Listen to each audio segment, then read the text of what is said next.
Ngava. Dini ma jenoga bali pyoda jeneso di exam di sasa jentono exam siraye ate khoraye now jo exam yu pian biro open လုပ်တာနော်ဒါလေးနဲ့ပတ်သက်ပြီးကျွန်တော်ပြောပြခြင်းနဲ့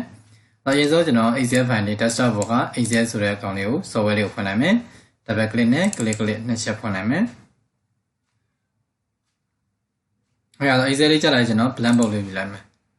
blank box လေးမှာကျွန်တော်စပြောတာဒီဘာမှမလုပ်ရသေးဘူးနော်ပုံမှန်ဆိုသူပေးထားနာမည်လေးအဲ့မှာကျွန်တော် browser share လေးရိုက်လိုက်တယ်ဟုတ်လား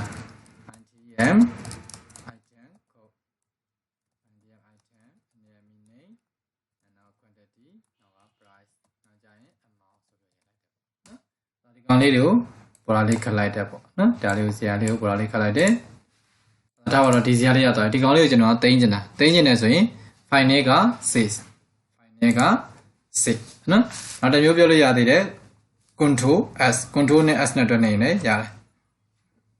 control s ဟုတ်ပြီနော် control s နဲ့မှာ browse ကိုသွားလိုက်မယ်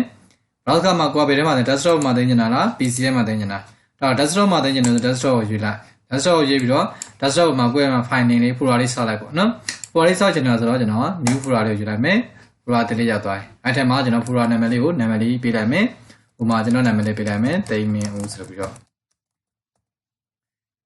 ဟိုပြရဆို file name လေးပြီးသွားပြီဆို enter လေးခေါက်လိုက်နောက်ထပ် enter လေးထပ်ပြီးတစ်ချက်ထပ်ခေါက်လိုက်ဒါဆို enter နဲ့ချက်ခေါက်လိုက်တာဒါဆိုရင် PC တွေက desktop တွေကတိမ်မှုဆိုတဲ့ folder လေးရောက်သွားတယ်အပြင် file name မှာကျွန်တော်ကြိုက်တဲ့ file name ပေးလို့ရတယ်ကျွန်တော်ကဒီကောင်လေးကို chapter 1 လို့ပေးချင်တာမလို့ CHAPTR chapter 1ဆိုပြီးပေးလိုက်မယ်အပြင် save လုပ်လိုက်မယ်ဒါဆိုရင်ဒီ file လေးဒီ chapter 1အနေနဲ့ save သွားတယ်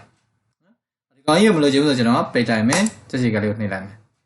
ဟုတ်ပြီဆိုတော့ပြန်ဖွင့်ကြည့်အောင် exam 2016ကြီးကိုဖွင့်လိုက်မယ်ဖွင့်ချင်တာဆိုတော့ကျွန်တော်ဗာနဲ့ဖွင့်ပါဆိုပြီးခဲ့တဲ့နေ့ဆိုတော့ဖွင့်ကျွန်တော် open နဲ့က browse မှာကျွန်တော်က desktop ပေါ်မှာရှိရပြတဲ့ကျွန်တော် desktop လေးကိုယူလိုက်တယ် desktop တွေကတိမ်မှုဆိုတော့တိမ်မှုဆိုတဲ့နာမည်လေးလိုက်ရှာလိုက်တယ်နှစ်ချက်ဖွင့်အဲ့ဒီမှာ chapter 1လို့ရေးပြီးတော့ open လုပ်လိုက်တယ် okay ရမယ်နော်အဲ့ဒါကျွန်တော် sheet တစ်တို့ချင်တယ်ဆိုရင်အပေါင်းလေးကိုနှိပ်နေပြီးတော့တိုးသွားလို့ရတယ်မဟုတ် sheet တစ်မဟုတ်ဘဲနဲ့ကျွန်တော် file အတစ်ကိုထပ်ပြီးတော့လိုချင်တာဆိုရင်တော့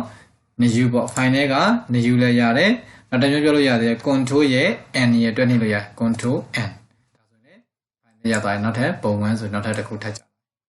နော်စေချင်တယ်ဆိုတော့လည်းစေပါစေ control s နဲ့ save browse ရမှာကိုကဒီခါကျရင်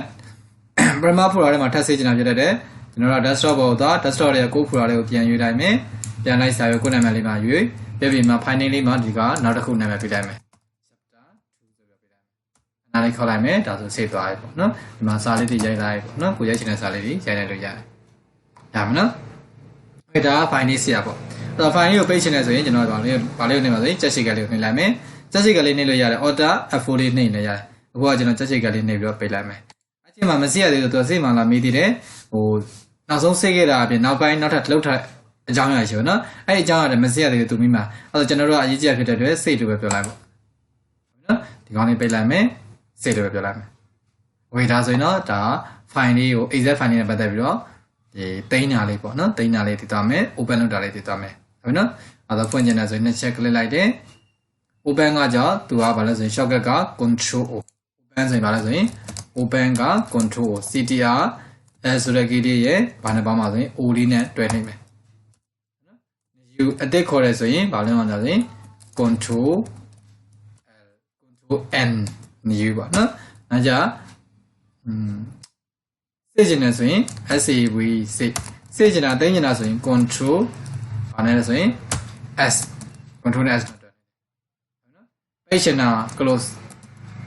ပိတ်ချင်တာဆိုရင်တော့ ctr control w တမျိုးပြောလို့ရတယ်ပိတ်ချင်တာဆိုရင် order f4 order ရဲ့ f4 ရဲ့တွဲနေလို့ရ function key f4 ပြောနော် f တလို့ 4 တလို့မဟုတ်ရပါမယ်နော် okay ရဆိုတော့ဒီနေ့တော့ဒီလောက်ပါပဲ